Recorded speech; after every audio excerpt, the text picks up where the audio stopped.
Vin Diesel? Il me dit ouais, je vais le faire, t'inquiète pas, oui, pas bon. Demain à 10h, 10 hours, ok. Et puis le lendemain, il est pas là du tout, et donc je monte dans sa chambre et j'attrape pas par les choses qu'il n'a pas, mais j'attrape par le cou, je dis hey, comment, tu me prends pour un con? Moi c'est moi qui vais te mettre. T'aurais dû lui casser le bras dans une bagarre, comme ça l'assurance serait payée, t'aurais eu 2 semaines de plus de tournage, t'aurais pu changer de comédien. Regarde dans ses yeux, regarde un gros plan sur Vin Diesel et tu vas tout comprendre de ce qui se passe dans sa tête. Le mec qui a fait ça, qui tournait le making-of, au bout d'un moment, c'était tellement le bordel et le n'importe quoi sur le tournage qu'il me regardait, il faisait « Je fais quoi ?» Et moi je lui disais « Filme. » Parce qu'à un moment donné, tu te fais même un peu éjecter du tournage, quoi. Complètement, ils m'ont sorti du tournage pendant 3 jours et Vin Diesel a pris la réalisation. Salut à tous, aujourd'hui on a étudié le tournage catastrophique de Babylon AD. Pour Mathieu Kassovitz, ça aurait dû être un tremplin vers le cinéma américain. Alors qu'en fait, ça a été le pire tournage de sa vie à cause de Vin Diesel. Ah, ici on balance, hein. Vraiment, ça a été un enfer qui a augmenté de jour en jour à cause de la production, à cause des décors, à cause des aléas de production, et à cause de Vin Diesel, oui, encore une fois, parce qu'il a même réussi à prendre le contrôle total du tournage vers la fin. Et oui, je rigole pas. Ça fait partie des rares tournages de films considérés comme maudits. Vraiment maudits, y a jamais rien qui allait. C'est un tournage qui est étudié dans toutes les écoles de ciné, car tout ce qui pouvait mal se passer, c'est passé. On va surtout s'appuyer sur ce documentaire sorti après, car genre dans les bonus du film, y a rien. Ils font genre, il ne s'est rien passé. Alors que même les jours où ça allait, où tu vois où ça se passait bien, eh ben il y avait quand même des trucs qui allaient pas. Bref, l'intro c'est fini, attaquons la première journée de tournage, où ça part déjà en sucette avec la production et avec Vin Diesel. Mais avant, petite précision, c'est que Babylon AD est un film franco-américain-britannique, tourné majoritairement en République tchèque pour faire baisser les coûts. Leur but était de réussir à faire un blockbuster de 100 millions de dollars pour 70 millions. Ah oui, tu sens déjà que c'était une mauvaise idée, hein. Allez, c'est parti pour un tournage en enfer avec Mathieu Kassovitz et sa merde dès le premier jour. I don't want them to spend money on shit like that. Give me some plastic ones. J'avais une idée du film, d'un personnage qui était dans le scénario. On a enlevé des insultes pour pouvoir être PG-13, parce que c'était une condition des Américains qui disent si vous voulez qu'on vous finance ça, il faut que le film soit PG-13 et seulement, maximum. Mais like bon, rabbit? Yes, you like rabbit? Like rabbit? Very good. Bam! Pas d'entente, bon feeling avec Vin. Il voit que c'est hyper béton, les accroches, les machins, il se dit putain, wow, c'est top. je savais comment j'allais pouvoir faire une scène, la faire violente, et puis la monter moins violemment pour la version américaine, ce qui était prévu. Ce qui était tout à fait normal, au contraire. Quand on leur a ramené le scénario, ils disent mais oui, mais il y a du sang, on a dit qu'il fallait pas de sang. Je dis je vais vous le couper après le truc. Oui, non, mais vous changez pas comme ça, donc vous ne tournez pas cette scène. Mais si j'ai un mec qui marche dans la rue, il va nulle part, il va acheter un poulet. Okay, cool. We have it. Donc ça c'était les 2 premiers jours de tournage. Donc on se dit bon voilà, on sauve au moins un truc, on a au moins ça, tu vois. Et puis là, à partir de là, c'était ça tout le temps, quoi. Il fallait se battre contre les Américains et essayer de trouver des solutions. Généralement pas les scènes d'action, mais plus les personnages, les trucs. Et puis là, ils ont commencé à bloquer, et puis... C'est là qu'on arrive au premier problème qui a été la rupture de confiance qu'avaient en fait les Américains envers Mathieu Kassovitz. Et c'est de là que découle une partie de ces problèmes qui ne feront qu'augmenter. Il faut savoir qu'aux États-Unis, un réalisateur est surtout considéré comme un manager, un gestionnaire d'équipe, là uniquement pour suivre scrupuleusement le script et le storyboard. Le vrai créateur du film, c'est le producteur. En France, un réalisateur est le créateur artistique du film, et aux États-Unis, c'est limite un technicien comme un autre. Et c'est là que tu vois que Kassovitz a merdé sur 2 points. Premier point, il a cru qu'il allait pouvoir réaliser son film comme en France. Sauf que t'es pas censé improviser avec un tournage à 70 millions de dollars. J'ai dit à Vin, on va pas pouvoir tourner la scène qu'on a prévue. Il dit merde, qu'est-ce qu'on fait? Je sais pas. Je dis regarde le mec là, et puis quand tu passes, tu vas le chercher, puis sors-le de sa tente, et puis braque-le comme si tu te voulais qu'il te rembourse. Et deuxième point, c'est que t'es pas censé non plus prévoir 2 versions de montage, car direct, les Américains se disent qu'il va leur mettre un peu à l'envers. Avec son film La Haine, il a été considéré par les Américains comme capable, un homme capable, mais avec une confiance limitée.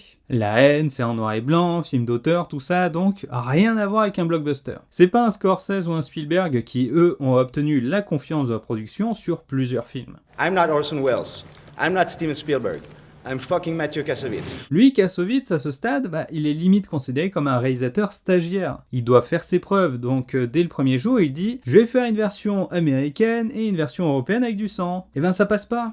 Car quand t'es stagiaire, bah tu fais pas ce que tu veux, hein. Ce premier jour-là, il se passe un truc.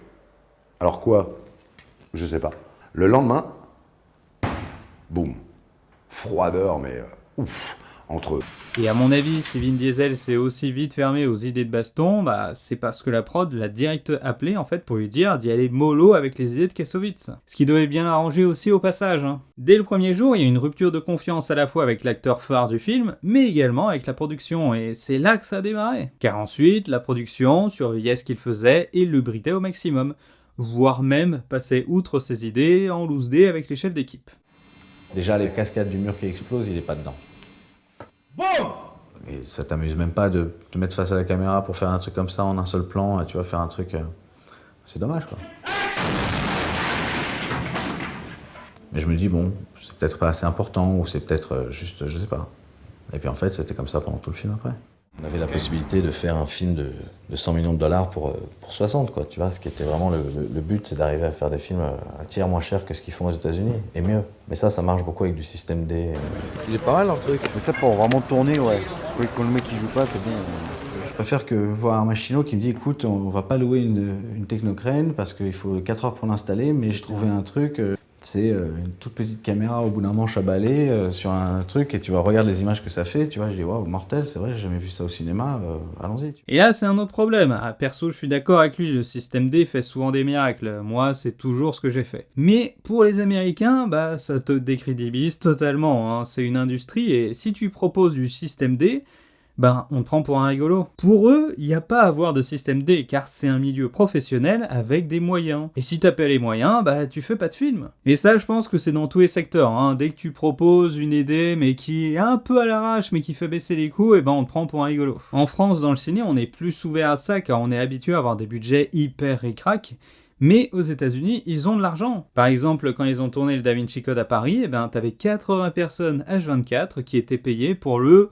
au cas où ils auraient besoin d'eux en urgence sur le tournage. Vraiment, c'est des budgets de fou, hein. Nous en France, on galère à trouver les fonds pour tourner avec une équipe de 30 personnes, et ça pour des films avec un budget de 3-4 millions, quand même, hein. Alors qu'eux, ils sont capables de payer 80 personnes H24 sans même qu'elles soient sur le plateau. Tu vois, on est quand même sur des échelles d'industrie bien différentes, hein. Passons maintenant aux trucs qui étaient pas prévus, aux aléas de tournage, tu vois, qui rajoutent une petite surcouche de merde à tout ça.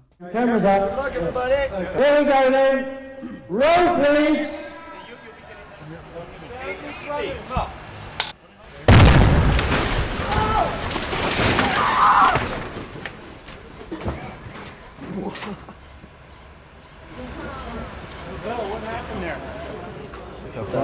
Mais ouais, c'est parti. L'infection, c'est parti trop tôt là. Mais ouais. Make sure everyone's okay, please. That was a bit premature. So maybe somebody like answer the phone. Là, on a commencé à prendre 3 jours de retard dans la vue et on s'est dit mince, ça commence mal. Allô? Oh, merde! Ça, c'est la grande peur de tout tournage, c'est les aléas. Et encore là, ils ont eu de la chance car ça aurait pu péter avec des gens autour. T'as quelques tournages qui sont considérés comme maudits, comme ça, ils ont tous en point en commun des aléas climatiques, un budget trop serré et une mauvaise préparation. Par exemple, pour 1492 Christophe Colomb de Ridley Scott, eh bien, il y a eu un typhon durant le tournage et les décors extérieurs ont été balayés à cause du vent et des inondations. Du coup, dans le film, ils ont rajouté la tempête pour qu'on comprenne pourquoi tout le village avait été ravagé. Tout simplement parce que les décors avaient été ravagés. Il fallait être très malin pour pouvoir tenir ce budget. Et qu'on n'avait pas beaucoup de parachutes pour pouvoir en sortir. Mais qu'on savait que dès qu'on sortirait de ce budget-là, ça allait commencer à grimper très vite. Donc il fallait tout de suite qu'on puisse éponger s'il y avait des problèmes. Mais on n'est pas sous-budgétisé à la base, on est juste limite. Il faut que tout roule bien. Et apparemment, pas tout a bien roulé, quoi. Là, il explique bien que le budget était correct, mais à condition qu'il n'y ait pas de surprise. Mais manque de bol, il y en a eu plein. Passons à un autre aléa maintenant, c'est la blessure de Jérôme Le Banner.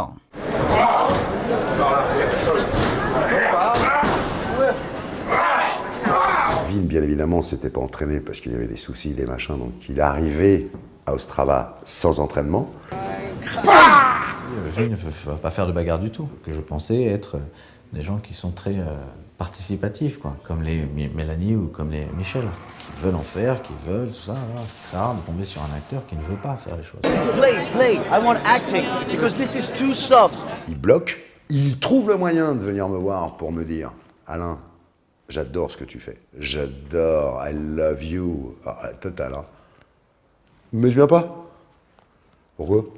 Parce que l'autre, il m'emmerde. Tout le monde est passé dans la caravane de vide pour essayer de négocier quand même. Et quand je vois tous mes potes à l'UFC, je veux que ça soit un combat extraordinaire, je veux que ça soit le combat extraordinaire du film d'action, je veux qu'on fasse quelque chose de bien, nanana, super.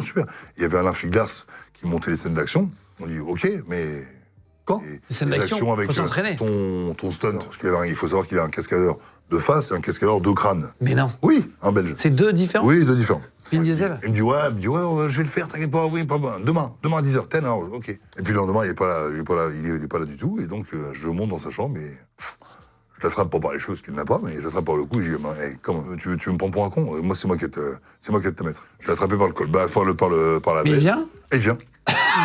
Et là, je me rappelle, Mathieu me dit non.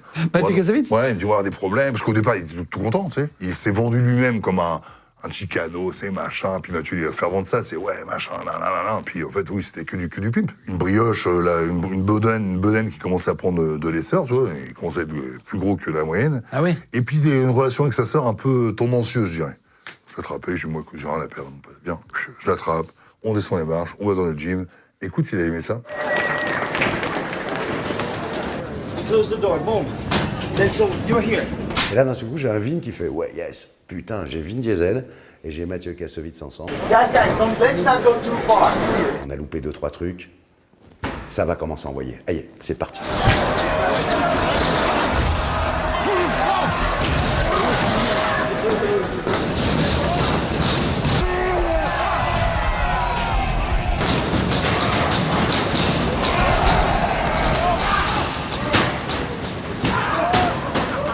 Hey, stop.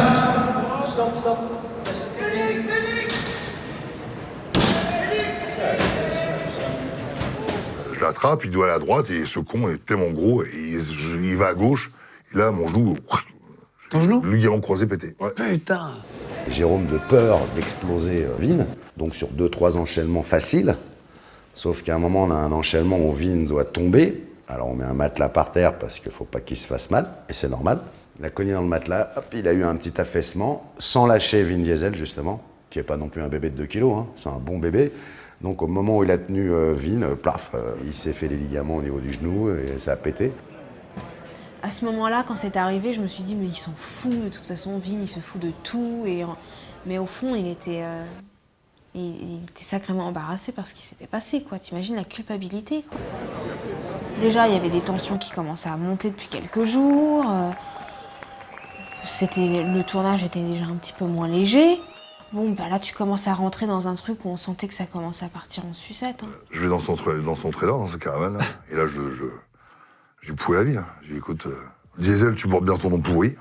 J'ai dit, franchement, t'es une merde. Toi, demain, tu te rappelleras pas de ce qui s'est passé. Moi, franchement, tu m'as tué. Est-ce que ça devait être une bonne scène? On devait faire le truc et tout. Au montage, ça va être une merde, donc Mathieu le gardera pas. Donc, toi, j'étais un enculé. J'étais un enculé. Donc, son guerre du corps a voulu venir. J'ai pris la fourchette. Hop, j'ai Alain Figlas qui est à côté, là, qui fait le Krav Maga, et puis mon pote, il l'attrape, l'autre, il dit, attends, tu bouges là. Et il a pris le couteau, le machin, il dit, tu bouges pas. Tu bouges même pas un sourcil. Bah là, qu'est-ce que tu veux que je te dise, hein? La préparation, c'est pas pour rien. Et je pense que Vin Diesel, on l'a appelé pour lui dire de réduire les scènes de baston, et que d'un autre côté, ça l'arrangeait bien, car ça a pas l'air d'être un gars qui se donne à fond. Pour Fast and Furious 10, le réalisateur Justin Lin a abandonné le tournage à cause, apparemment, du comportement de Vin Diesel qui en avait rien à carrer. En même temps, vu la qualité du film, c'est pas une grande perte non plus. Out of continuity today. The only continuity that we've all had in all departments is what we have shot. I talked to Selwyn yesterday. I said that we weren't going to be ready to do this scene. Très sincèrement, à sa manière, il a expliqué que c'était pas bien écrit, que c'était imbitable, on ne pouvait pas le jouer, qu'on ne pouvait pas y croire, en tout cas que lui n'y croyait pas, et que c'était pour cette raison-là qu'on n'allait pas tourner à nouveau aujourd'hui. Qu'il était désolé, mais qu'on était là tous pour faire un bon film, et pas repartir chez soi le soir en disant « Oh là là, on fait vraiment un film pourri, quoi !» Donc il avait raison de réagir comme ça. Le problème, c'est qu'il y avait tellement un manque de communication entre Mathieu et Vin. Et là, on voit clairement que l'acteur commence à vouloir prendre les rênes, et ça, clairement, c'est un mauvais signe. Très mauvais, hein. C'est la première étape de ce qui va suivre et de sa prise de pouvoir. Essais de moulage pour mettre sur les casques. Mais pas sur les casques comme ça. Bah si. Mais non, les gars, c'est on pas a le des même, casques grands comme mais- épais comme ça, moi je veux. Depuis le mois de décembre, déjà, la production a dit que c'était impossible. Oublie la production, c'est moi le patron. Si la production te dit non, ça ne marche pas. Ça, c'est des casques d'aujourd'hui, je ne tournerai pas avec des casques comme ça. Vous me donnez des casques comme je vous l'ai demandé il y a 6 mois, c'est-à-dire des casques fins comme ça, avec les plaques qui vont devant, qui se mettent comme ça, je veux les systèmes électriques pour que ça puisse se descendre tout seul, avec des trucs, je veux que ce soit bien fait. C'est ce que j'ai demandé il y a 6 mois, c'est ce que je vais obtenir. Je vais l'obtenir. Vous me le donnez. Je veux pas de design comme ça vous pouvez vous les prendre. Vous pouvez les refaire et vous me donnez les trucs que j'ai demandé il y a 6 mois. Si la production vous dit non, vous dites le metteur en scène a dit oui. C'est moi le patron. C'est incroyable, ça fait 6 mois que je vous ai demandé ça. Je ne vois rien et tu me dis maintenant que c'est des vrais casques. On a parlé de ça. On a dit vous me donnez des faux casques. Ne me plantez pas, ne faites pas ce que vous voulez les gars, vous me faites ce que je veux. C'est quoi ce délire? Alors c'est vrai que ça peut sembler extrême là, mais faut aussi se mettre en tête que ça a été comme ça tous les jours, pendant des semaines. La production devait donner des directives au chef de poste, mais qui étaient différentes de celles de Mathieu Kassovitz en fait. Ce qui crée un énorme bordel, car les chefs de poste sont en mode « bon, je dois suivre les ordres de qui? Du réal ou de la prod ?» Comme dans toute industrie, hein, quand t'as un conflit de vision entre les managers et le patron, bah ça donne jamais quelque chose de bien. This is telling a story, so let's get it right, and I'm coming back. I don't want to have to say every fucking thing. Il n'y avait pas une idée, il n'y avait pas un magazine par terre, il n'y avait pas un cendrier plein, il n'y avait pas tout ce qui donne de la vie à un décor quand tu arrives, tu vois, dans un studio et que tu as 4 murs en papier mâché. Give me some books, newspaper, things, make it alive, bring life to this place. Okay, I'm not coming back here before you get life into this place, make it happen. Le bras il passe, ça c'est sûr. On peut toujours faire passer le bras et construire la tête derrière. Fuck! Holy Just missed me. Who's up there? Who's this that missed you by... Moi j'ai dit très vite à tout le monde, je dis il y a des gros problèmes les gars, il faut s'y adresser maintenant parce que je demande des choses depuis longtemps et je ne les obtiens pas. Alors je n'arrive même pas à obtenir des croquis de décors, je n'arrive pas à obtenir, donc comment vous voulez que je me décide sur des trucs si vous ne me donnez pas des croquis, faites-moi des croquis. Dans 2 semaines je tourne ce décor là et j'aimerais bien le voir. Puis les mecs ils avaient pas commencé à monter le décor. Je dis mais il vous faut combien de temps pour le construire le décor? Ben il nous faut 3 semaines. Mais on tourne en 2 semaines. Il y a le sous-marin. On sait qu'on a 1 semaine de tournage sur le sous-marin, que je n'ai jamais vu le sous-marin. J'ai pas eu le temps de réfléchir pendant 3 minutes sur le truc, sur le décor. J'ai pas vu comment ça fonctionne, est-ce que c'est assez rapide, je l'ai pas vu. Mais il faut que j'aille tourner là-bas dès qu'on revient d'Ostrava. Je dis mais après le sous-marin là, parce que moi j'ai terminé là, après il y a 2 jours de seconde équipe, et puis donc vous me montrez le décor de la salle de bain par exemple? Ah ben non, il est pas prêt. Mais il sera prêt quand? Ben dans 1 semaine, peut-être.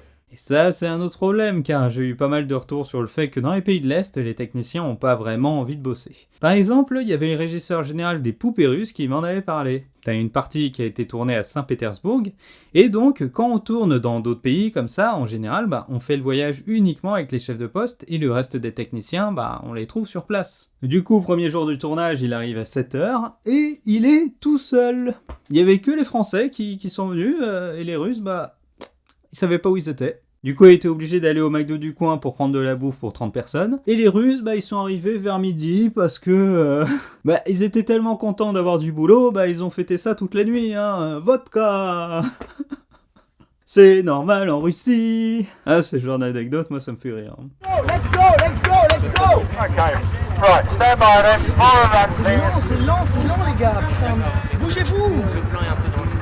Ça a commencé à merder dès la fin de la première semaine de tournage. En fait, dans les années 2000, les boîtes de prod ont cru que les pays de l'Est deviendraient le nouvel Hollywood européen. Ils se sont dit, mais c'est génial, les techniciens ils font le même boulot, mais on les paye 3 fois moins. Vraiment, c'est génial. Ah, j'adore me faire de l'argent sur la pauvreté. C'est pour ça que t'as plein de films de cette période qui ont été tournés là-bas. Concernant les films, ça n'a jamais été un énorme succès, car les techniciens, faut les encadrer à mort. Et là, pour Babylon ID, ils ont dû croire que ça se passerait comme en France. Mais en fait, non. Ah, mais je comprends pas. On les paye le minimum et ils travaillent le minimum. Ouais, non, c'est logique, en fait. Moi, je suis arrivé, j'étais au milieu du tournage, j'étais dans mes heures, tout va bien, je dépassais pas, et tout d'un coup, je dis, je voudrais bien aller voir le décor de la semaine prochaine. On me dit, le décor de la semaine prochaine, il n'est pas construit. Et je dis, mais comment ça, on a besoin de le voir, on a besoin de travailler dessus. Il me dit, non, on n'a pas l'argent pour acheter le bois. Puis à partir de là, c'est parti en vrille. Attendez, qu'est-ce qu'on tourne la semaine prochaine? Il n'y a pas de décor. Donc, qu'est-ce qu'on tourne la semaine prochaine? Il n'y a pas de décor. Donc on tourne rien la semaine prochaine? Non. Mais ça va vous coûter une fortune. Oui. Mais vous ne tournez rien, pourquoi? Parce qu'on n'a pas l'argent. Oui. Pourquoi vous rajoutez pas maintenant 500 000 pour pouvoir avoir ce putain de décor qui coûte pas cher, qu'on puisse tourner, au lieu de vous retrouver avec une semaine d'équipe qui va vous coûter 2 millions de dollars? Et là, on revient sur la rupture de confiance, c'est consommé. Quand on fait un film, on assure le film auprès d'une compagnie. Si on commence à dépasser, il y a une petite case qui s'allume dans leur ordinateur avec un petit bouton rouge qui fait tac-tac, dossier numéro 127, problème, il dépasse de 100 €. Quand ça dépasse de 10 millions, ils y vont. Ils ont une logique très simple qui est d'arriver, d'essayer d'aider le directeur et toute l'équipe technique à terminer le projet. Et c'est là qu'arrivent les assureurs. Ça, c'est le pire. Sauf qu'en fait, que ce soit les assureurs ou la production elle-même, franchement, c'est pareil. Ce qui permet justement à Vin Diesel d'avoir un appui pour prendre le pouvoir. Et ouais, on y est quasiment là, au pire de ce qui peut arriver sur un tournage. Comme on dit, qu'est-ce que c'est que cette merde? Parce que généralement, c'est les réalisateurs qui sont responsables des problèmes. Je dis, voilà mon estimation de qu'est-ce que c'est que cette merde, voilà pourquoi. Je sais que vous n'allez pas me croire, donc vous allez passer une semaine ici, puis vous me direz dans une semaine. Parce que moi, aujourd'hui, je veux que vous me viriez. Virez-moi, donnez-moi mon chèque, laissez-moi rentrer à Paris, j'insulte tout le monde et je suis le roi des Français. Parce qu'à un moment donné, tu te fais même un peu éjecter du tournage, quoi. Complètement, ils m'ont sorti du tournage pendant 3 jours et Vin Diesel a pris la réalisation. Les assurances américaines sont arrivées, les mecs ils m'ont dit bon, on reprend le truc, on va voir ce qu'on fait de toi dans 2 jours. J'ai fait ok, allez-y. Ils ont travaillé 3 jours avec Vin Diesel. Et ils sont revenus me voir, ils étaient comme ça. Là, dans ce genre de configuration, c'est difficile de virer un réalisateur. Bon, en règle générale, tout le temps, mais là, spécifiquement, comme il y avait une grande partie, en fait, des chefs de poste qui étaient français, il y avait la peur de voir tout le monde partir pour soutenir Kassovitz. Tu vois, ils seraient partis en soutien, et ils auraient dû le payer pareil, donc bon, il n'y avait pas vraiment d'intérêt de le virer. C'est là qu'on arrive à la prise de pouvoir de Vin Diesel qui change le script et le déroulé de la séquence pour la scène clé à New York. Mais tu peux pas aller aussi loin dans le délire dans lequel lui il est rentré. Et je me rappelle que quand je suis rentré après à Los Angeles et que j'avais parlé avec des producteurs américains qui sont des assagis, ils m'ont dit, il y en a un qui m'a dit t'aurais dû lui casser le bras dans une bagarre, comme ça l'assurance aurait payé, t'aurais eu 2 semaines de plus de tournage, t'aurais pu changer de comédien. Je me suis dit, les mecs, vous êtes hardcore. Tu vois, mais en fait, ils ont une approche du cinéma qui est complètement différente de la nôtre. Parce que c'est un idiot patenté, quoi. Regarde dans ses yeux, regarde un gros plan sur Vin Diesel et tu vas tout comprendre de ce qui se passe dans sa tête. Petite précision avant, c'est que comme beaucoup de gros tournages comme ça, il y avait un deuxième réalisateur pour toutes les scènes un peu mineures, et ça rassure les Américains de savoir qu'il y a un autre réal pour seconder. Et ce réal, c'est Kenny Bates. Oui, il s'appelle Kenny et on lui a fait confiance, mais bon, c'est pas le sujet. Car avoir un second réalisateur, ça peut être dangereux. Justement, pour ce genre de situation qu'on va voir. Mon réalisateur. Hey, how you doing? Quand le Bond arrive et que Kenny, le deuxième réal, première équipe, arrive, il y a un peu un vent contre Mathieu de la part des anglo-saxons qui en gros se disent on va, pas officiellement on va reprendre le film, mais lui mettre suffisamment de pression pour s'occuper de la caméra pendant ce temps-là. Ce genre de choses peut arriver, bon c'est très rare évidemment, là Mathieu Kassovitz est resté jusqu'au bout car comme tout milieu professionnel, s'il part, c'est abandon de poste. Et je pense aussi qu'assez vite Vin Diesel a compris que le film ne serait jamais à la hauteur des attentes et que ce serait un bide. Ce qui a été le cas, mais bon, c'est aussi à cause de lui. On est en train de faire des tests caméra avec Thierry Arbogast sur la place, et tout d'un coup je vois débarquer Vin Diesel, Kenny Bates, les producteurs du Bond, une tonne d'assistants autour de la place. Et là, je vais voir ce qui se passe. Et je me rends juste compte que Vin Diesel est en train de raconter son film et est en train de changer la séquence. Et Mathieu n'était pas là, et puis soi-disant, il n'était pas au courant. Et c'est Vin qui a remis en cause la scène. Comme le bond est arrivé pendant cette semaine où je leur ai dit, moi, je suis prêt à être viré, mais vous allez voir ce que c'est. C'était la semaine où Vin est arrivé, les a pris en essayant de les retourner. On leur a dit, voilà, il ne faut pas tourner cette scène comme ça. Il faut la tourner comme si. Et il faut réécrire, il faut refaire des trucs. Et moi, je disais, mais les gars, la scène, elle est conçue comme ça. Elle justifie tout ce qui vient après. Et tout ce qui vient après est un truc super compliqué et storyboardé. L'américain, il a fait Bad Boy, il a fait plein de trucs chauds, quoi. Donc, faut l'écouter, voilà. Alors, on l'écoute. Et là, c'est vraiment terrible que la prod intervienne et mette de côté Kassovitz, car ça détruit totalement ses espoirs de carrière aux États-Unis. Après, c'était déjà un peu acté dès le premier jour, limite. Mais en grande partie, car il a cru qu'il allait bosser de la même manière qu'en France et qu'on lui faisait confiance. Alors qu'il y avait une confiance vraiment très légère qu'il a cassée en fait dès le premier jour. Le problème de Mathieu, c'est qu'on était censé toujours réécrire les trucs. Le problème, c'est qu'il ne sait pas écrire comme ça autour d'une table. On a fait des rendez-vous avec Glass et tout ça, mais on n'avançait pas, on allait nulle part. Parce que il aime tellement pas ça, les réunions autour d'une table, Mathieu, que si t'as pas le metteur en scène avec toi, bah t'avances pas. Et lui, sa manière d'avancer, c'est sur le plateau. Go directly to the ladder. Go down the ladder. So I run out here. Maintenant, c'est des choses, même des trucs comme ça se trouve sur le plateau. Puis il faut que le comédien fasse confiance, et, tu vois, et y aille. Donc toute cette dernière journée de tournage, Kassovitz se met comme spectateur, mais il n'a pas le choix. Il a juste réussi à se placer pour la dernière demi-heure et faire les scènes de combat entre guillemets qu'il voulait pour la version européenne. Ils ont commencé, puis quand ils ont commencé la scène, comme ils voulaient la tourner, moi je leur ai dit, bon, moi je sais pas ce que vous faites, donc vous vous débrouillez. Et je dis, Kenny, vas-y, prends la caméra et réalise. Prendre le contrôle. C'est nul, c'est quoi ça? Pourquoi il veut faire ça en même temps? Pour résumer, c'est Kenny qui réalise, c'est Vin qui écrit, et il y a juste Mathieu derrière son combo. Et après on dit que le film est un film indépendant, non contrôlé par les Américains. Et c'est une soirée horrible parce que Thierry se retrouve coincé à devoir tourner malgré lui. Il veut absolument tourner ce que veut Mathieu. Mathieu ne veut pas tourner. Et pendant ce temps-là, les plans s'enchaînent. Les séquences qu'on devra de toute façon garder dans le film s'enchaînent. J'ai signé un contrat avec Mathieu Kassovitz, j'ai pas signé un contrat avec Kenny, je sais pas comment. Et tant que Mathieu n'est pas viré, moi c'est avec lui que je tourne, donc on me fait pas tourner avec quelqu'un d'autre et je me fais pas diriger par quelqu'un d'autre. Je pense que Mélanie a bien réagi ce soir-là pour le faire revenir le plus vite possible parce qu'il aurait pu rester longtemps dans son coin à les insulter tous. Là on peut repartir. Je me suis dit, soit je rentre à la maison et je peux changer de carrière parce que tu plantes pas un film comme ça. J'avais toutes les raisons du monde pour le faire. Soit tu vas jusqu'au bout, tu essaies de tenir le maximum que tu puisses, et puis tu fais comme à chaque fois, tu te débrouilles avec ce que tu as, quoi. On va se faire un plan ici. Si je donnais des coups, et puis alors là tout d'un coup les Américains ne veulent plus que je me batte.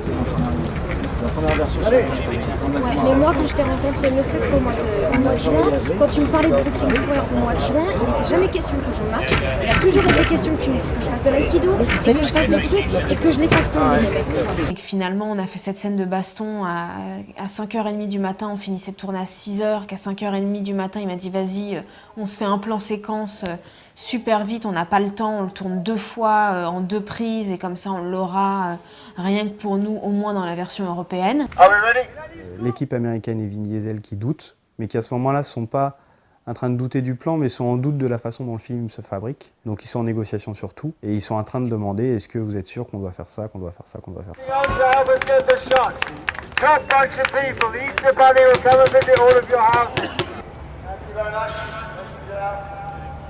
Non, le film il est marrant et tout, c'est bien, mais c'est pas du tout ma façon de voir les choses. Pas du tout, du tout. Les gens se sont mal compris, mais parce que tout le monde avait envie de faire un bon film. Mais personne ne le fabriquait de la même façon. Ouais, ça c'est une façon gentille d'expliquer les choses, mais en conclusion, tout doit vraiment être prêt durant la préparation du tournage. Tu peux pas improviser sur ce genre de truc, à moins que tu sois un gros réal avec plein de films à succès derrière toi. On n'a pas pu monter vraiment les trucs hardcore sur Vin. Ah bon? Non, on voulait éviter tous les vrais trucs où il aurait pu nous poser des problèmes. Ah ouais? Ouais. D'ailleurs, c'est incroyable qu'il ne nous ait pas empêché de diffuser le truc. Parce qu'il y a un comédien principal qui est un imbécile et qui l'est toujours. Mais c'est pas fini, car il y a eu d'autres couilles qui sont pas dans le docu et qui montrent bien la malédiction du film. Par exemple, il y a eu du retard sur le tournage car il voulait de la neige. Mais manque de bol, ça a été l'hiver le plus chaud depuis 2 siècles dans la région. Vraiment maudit. Et on est dans la merde, il n'y a pas eu un flocon de neige depuis qu'on voulait faire ce film. Normalement, il devrait y avoir 1 mètre de neige, on devrait être par moins 15. Et M. Kassovitz est furieux parce qu'il ne neige pas. Voilà. Et vu que tout a été décalé, eh bien ils ont été obligés d'arrêter le tournage encore une fois. Car le tournage de Narnia 2, en fait, devait commencer après le leur, dans les mêmes studios. Et ils avaient réservé à ces dates-là, donc ils étaient prioritaires. Si tu souhaites voir le documentaire en entier, il est dispo sur YouTube, je mettrai le lien. Moi, je trouve super intéressant, j'ai pris que les meilleurs moments. Et honnêtement, le film, il reste très moyen. Il est limite resté dans les mémoires uniquement grâce à son tournage chaotique. Du coup, je vous fais des bisous, et à plus.